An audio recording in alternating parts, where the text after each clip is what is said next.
The Empirical Energy Podcast blows open the silent revolution, rewriting the rules of global energy markets. Measured, verified energy is no longer an alternative. It's becoming the gold standard. We dive deep with the producers, traders, consultants, and renegades driving this seismic shift. Step inside the raw mechanics of how verification and blockchain-fueled trading are dismantling the old systems and creating a future where alternative energy doesn't just compete, it takes over. This is the movement of reshaping energy as we know it, bold, unstoppable, and just getting started. Here is your host, Mark Smith. Hey everybody, welcome to the Empirical Energy Podcast, where we explore the intersection of energy, AI, and blockchain trading. I'm your host, Mark Smith, and today I'm joined by Kelly Bott, Senior Vice President of Corporate Affairs and Sustainability at Pure West Energy. Welcome, Kelly. Thank you. And Pure West has been a pioneer in transitioning from traditional commodity gas to empirical natural gas. Gas is measured, verified, traded, and based on real data, not assumptions. And in this episode, we'll unpack their journey, highlight some groundbreaking partnerships with companies like Gunvor and Prometheus Hyperscale, and explore how empirical energy is reshaping global markets, AI data centers, and even the way they think about net zero. So, Kelly, before we dive into Pure West transition to empirical gas, can you share a bit about your background? What first drew you into the energy sector, and how did your path lead you to your current role as SVP at Pure West? Sure. So I started my career at the Wyoming Department of Environmental Quality in the Air Quality Division. My role was acting as a cooperator in the NEPA process, and one of the first projects that crossed my desk was the Pinedale Anticline Supplemental Environmental Impact Statement, ultimately culminated in a Record of Decision, or ROD, in 2008. And then in 2012, I transitioned over to the consulting world, where I helped Ultra, Shell, and QEP, who are the primary operators in that field, coordinate all of their ROD compliance activities. So got to open up my world beyond just air quality to look at all the resources, which was a whole lot of fun. As Ultra worked to consolidate that field in 2014, they brought me on as the environmental and regulatory manager. And then Ultra became Pure West several years ago and just got to continue my journey. Nice. So take us back to the beginning of the journey, transition to what we now call empirical gas. And it's had a bunch of different names. Like you and I were part of the Differentiated Gas Coordinating Council. Before that, maybe responsibly sourced gas. But anyway, take me back to the beginning of your journey. What first motivated Pure West to go beyond traditional commodity gas and pursue verified, like a low carbon natural gas? Okay, there was a couple of really early influences, I think, that kind of set us on this journey. The Pinedale Anticline Record of Decision, as I mentioned, included some really compelling mitigation, things like a liquid gathering system, which eliminates most of our tanks, set us up for success from an emissions standpoint. And then unfortunately, in 2005, Wyoming DEQ started monitoring wintertime ozone, and we had some wintertime ozone issues out there. And so the companies working in the area really worked hard to reduce VOC emissions. What that did is it also enabled us to reduce our greenhouse gas emissions. And so when this idea of empirical energy presented itself, we had a leg up on our peers. And so in 2022, we decided that we were going to go ahead and embark on this journey and really take credit for all of the good emission work that we had done. Okay. So along the way, did you try different certifications or programs, or what some of the milestones that got you here? Yeah, so we started actually in the certification world. So we certified all of our production with Trust at the end of 2022. It was valuable for us because Trust looked at all of the different resource components. I think they looked at something like 600 different metrics and gave us some ideas of how we could improve. By that time, all of the proverbial low-hanging fruit had been picked out there when it came to emission reduction. So we were really just looking for any additional opportunities to help us get better on the environmental front, and particularly in the emissions management front. As I said, we certified everything at the end of 2022, but what happened in terms of market development is buyers said, hey, that's great, prove it. And so this concept of MMRV, or monitoring, measurement, reporting, and verification, started to become more prominent. And we decided that we really wanted to participate in that market.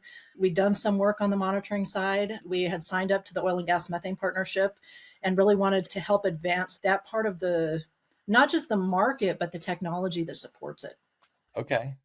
So the I just part of it is I'm part of this story. How did we get to empirical natural gas? I remember you and I emailing back and forth and saying some people are calling it this, some people are calling it that. So we're both part of landing that title. Yeah. Just tell me what you thought about that and when you decided, hey, it's empirical natural gas. ENG, as we're now calling it. It was certified gas for a while, but that certification started to be, but that certification is really, it's a third-party verification of programs and general environmental performance. But when we started to incorporate that MMRV portion and that third-party verification of the proving it, the quantification, I think that's when it became really important to brand this with another name. Yeah. Now, how did you first hear about Clean Connect? I think I asked you this the other day, and I think you mentioned Darcy or something like that.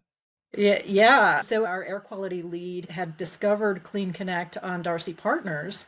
At the time, we set a couple of objectives around monitoring. The first was leak detection, and the second was quantification. We were really struggling with our emissions are really low. We already knew we were industry leaders in this space, but without things like tanks and those leaking thief hatches and those type of things, and we've got a really rigorous LDAR program, our leaks are really small. And so tackling that leak identification became one of our primary objectives. And when we found y'all on Darcy Partners with the camera, that was the first time. Everything else was just a stationary sensor that was located on our facilities. But being able to visualize that leak was really compelling for us. And that's what we really wanted to investigate.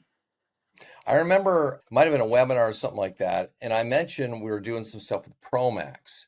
And I definitely remember your colleague Jason going, Promax? Okay, I think there's something there, right? Because you guys use Promax to do models to get permits. And I don't know what else you use it for, but I knew Promax was one of your key tools there. Okay, so there's been a few press releases that you've done recently, right? You did one, we'll go back to one you did with Prometheus, and then you just did another one with Gunvor. So talk about those, and what are some of the things that Empirical Gas has been a catalyst for those announcements you made? The first one that we made was an announcement. It was a partnership with Prometheus Hyperscale and Frontier Carbon Solutions. There's a couple of things that I'm really excited about that particular announcement. The Prometheus Hyperscale project is located in Southwest Wyoming, so it's in our neighborhood. Frontier Carbon Solutions is located in Southwest Wyoming, so that's in our neighborhood. That part of the state hosts a lot of energy production.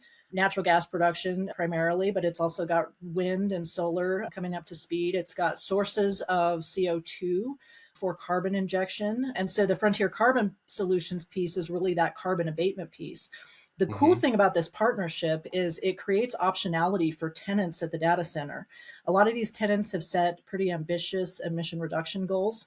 So by procuring low carbon, verified low carbon, this empirical energy from Pure West, what that does is it reduces their obligation for any other type of scope 3 abatement. And Frontier Carbon Solutions, they're great partners because they recognize that this is less carbon abatement that's needed, but then they're able to come in and do the carbon abatement piece. And when it comes to tenants of the data center, we're really providing optionality that's anything from just reliable energy all the way up to net zero energy. So that one is really exciting.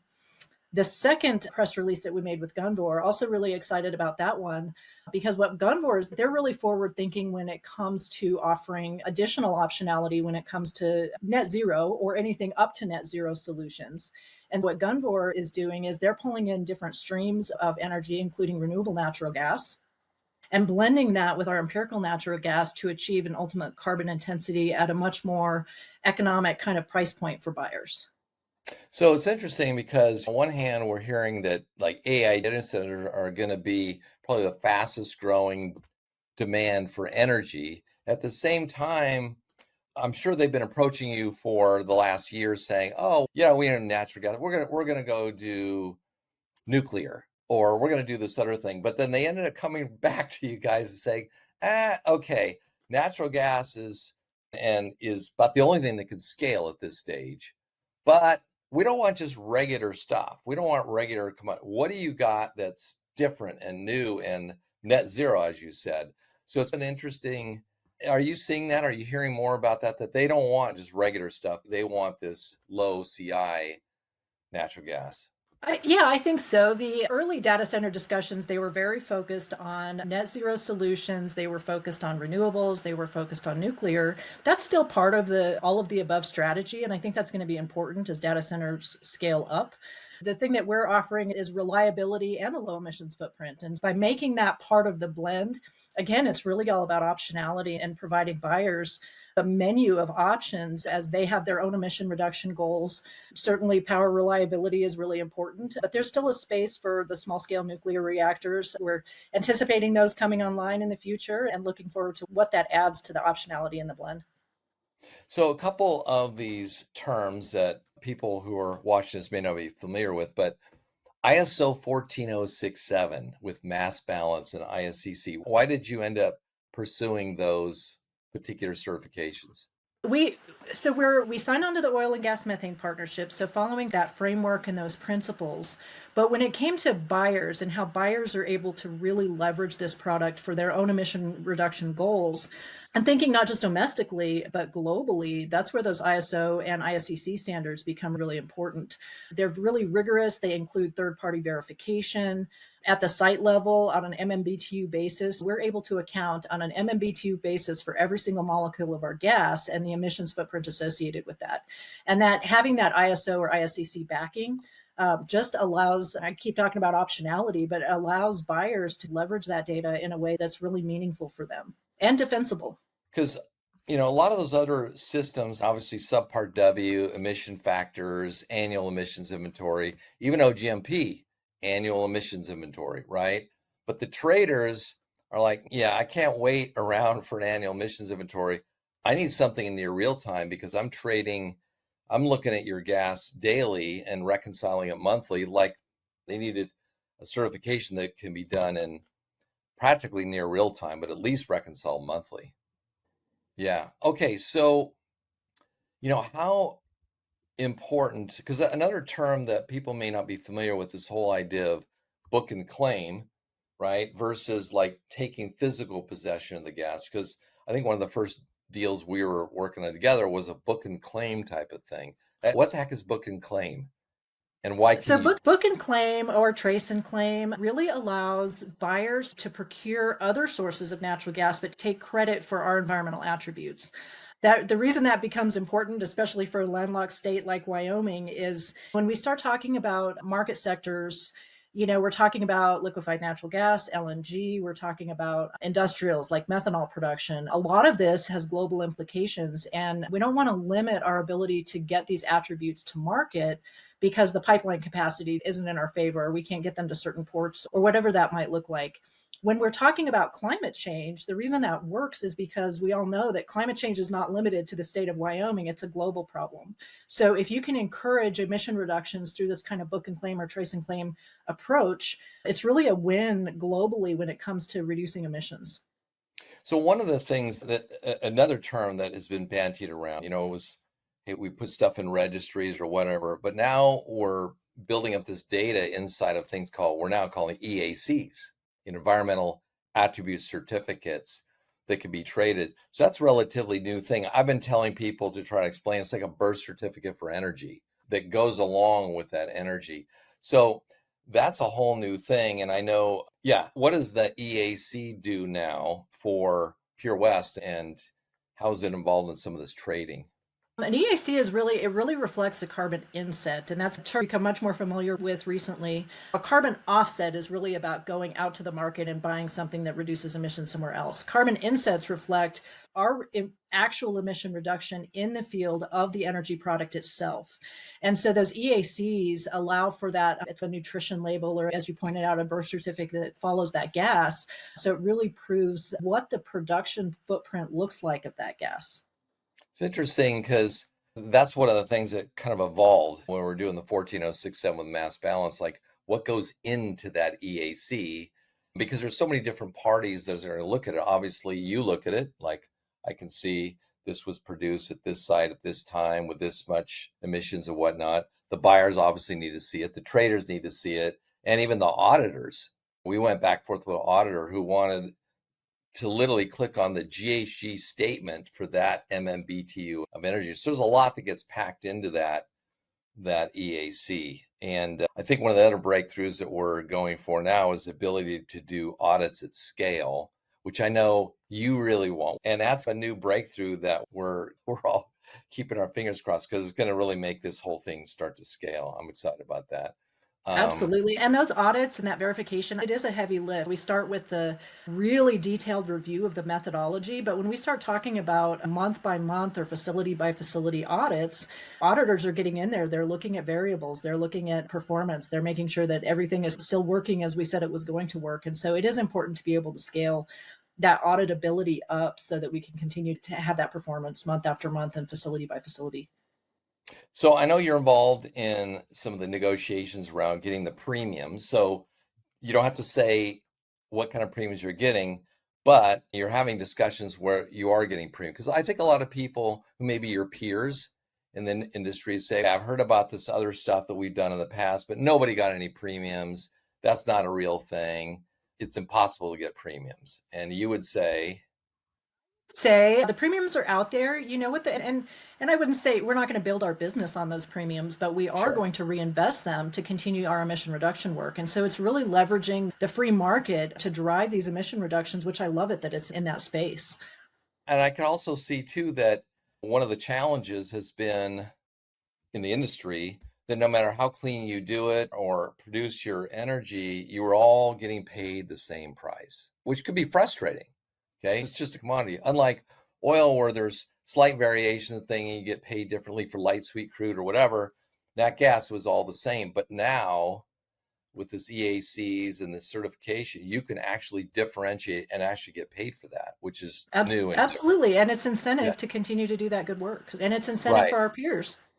Yeah, and also incentive when ops can start to see the real-time empirical data, they know what to tweak. Because I watched your own journey of saying, hey, we started off with this method intensity, we did this thing, and you could see almost immediate results of getting it down to where you took it down a significant chunk and kept it there because you had all this empirical data.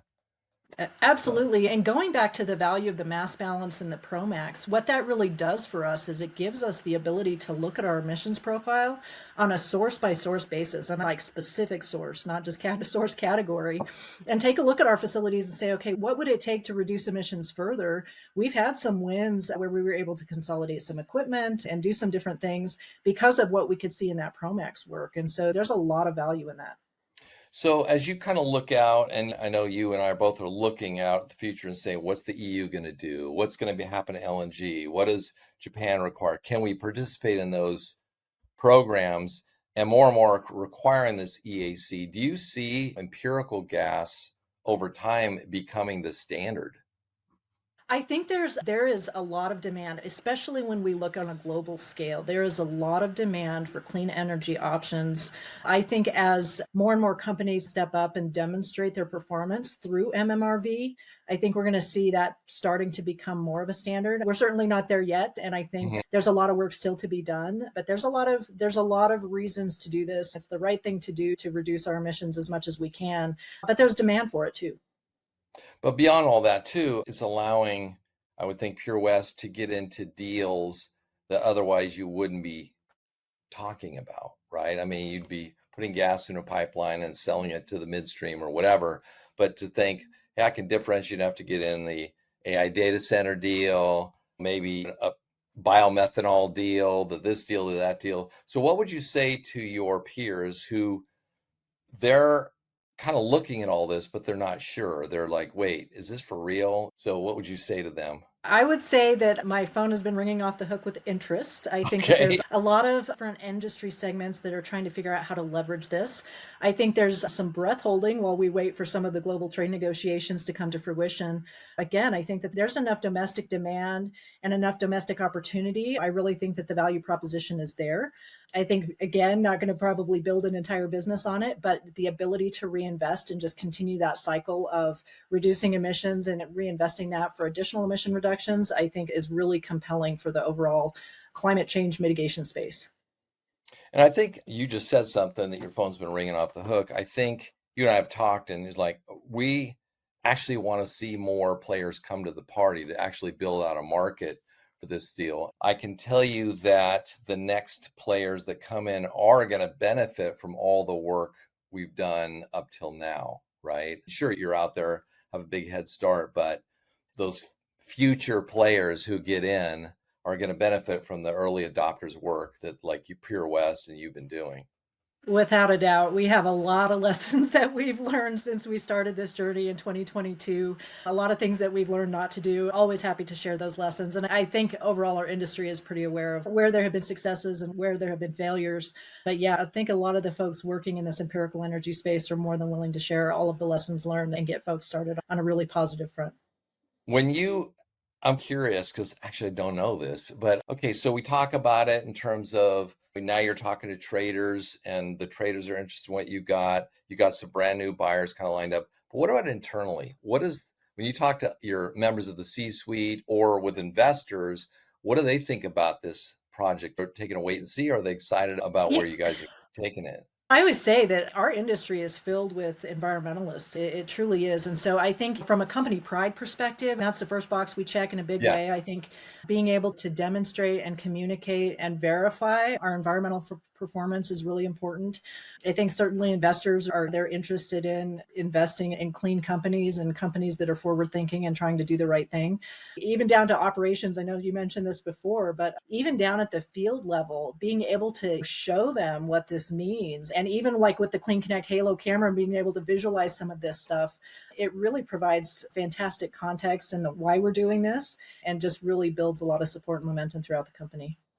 I just spoke at the IRMI. This is basically an insurance conference for oil and gas. Your treasurer was there and we got to meet, and she said that, yeah, all the agents were following her around because you're renegotiating, that kind of thing. But do you see a future where you might even get a discount premium because it's less risky if you can prove your carbon intensity?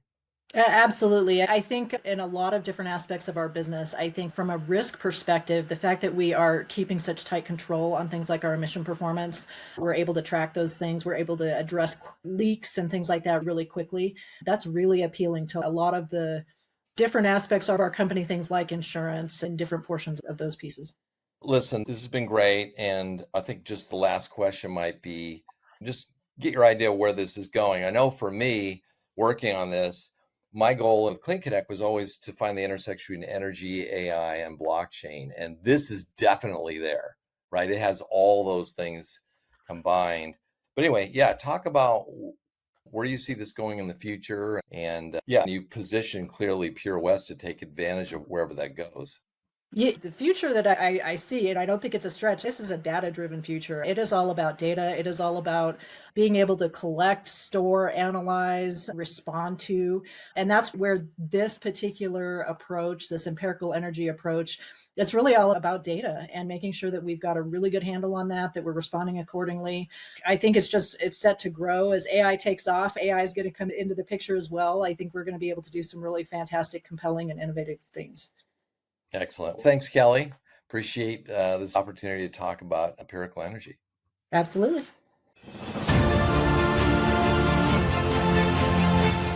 The Empirical Energy Podcast requires more than a conversation. It takes action, research, and collective wisdom.